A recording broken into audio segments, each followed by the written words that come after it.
ஒரு வரியில் திருவிவிலிய கதை. யோனா கதை சுருக்கம்.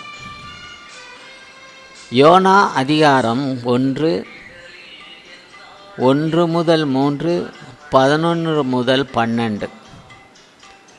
கடவுள் யோனாவிடம், நீ புறப்பட்டு நினிவே மாநகருக்கு போ, அதற்கு அழிவு வரப்போகிறது என்று அங்குள்ளவர்களுக்கு அறிவி.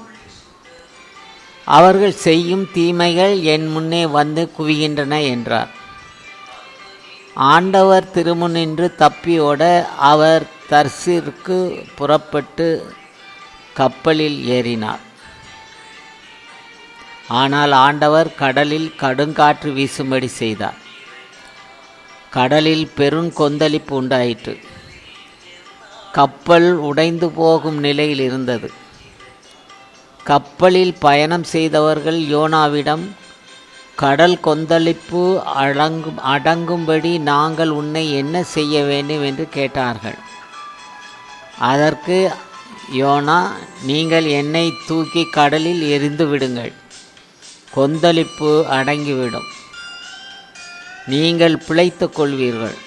இந்த கடும் புயல் என்னால் தான் உண்டாயிற்று என்பது எனக்கு தெரியும் என்றார். யோனா 2ஆம் பாகம்.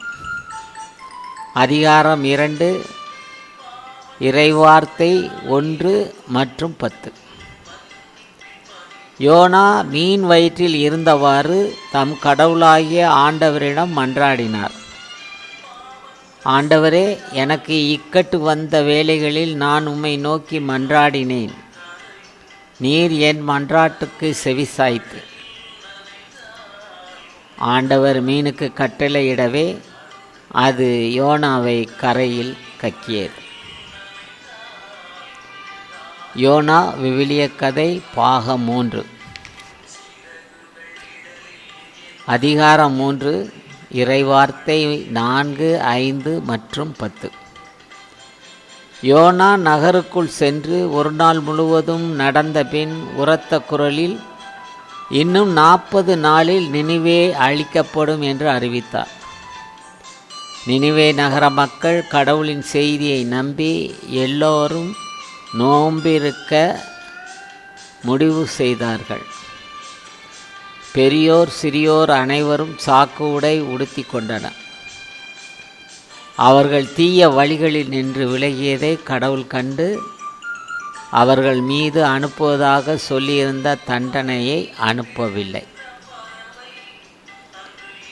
யோனா 4ஆம் பாகம்.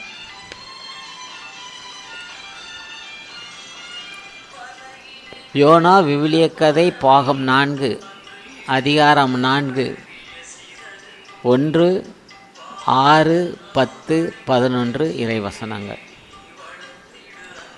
ஆனால் இது யோனாவுக்கு சிறிதும் பிடிக்கவில்லை. ஆண்டவரது ஏற்பாடின்படி யோனாவுக்கு நிழல் தந்து மனசோர்வை நீக்க ஆமணக்கு செடி வளர்ந்து வருவதைக் கண்டு யோனா மிகுந்த மகிழ்ச்சி அடைந்தார். அந்த செடி ஓர் இரவில் முளைத்தெழுந்து மறு இரவில் அழிந்ததால் யோனா மிக துக்கப்பட்டார். ஆண்டவர் அவரிடம், நீ அதற்காக உழைக்கவும் இல்லை, வளர்க்கவும் இல்லை, அதற்கு இவ்வளவு இரக்கம் காட்டுகிறாயே, நினிவே நகர மக்களுக்கு நான் இரக்கம் காட்டாமல் இருப்பேனோ என்றார்.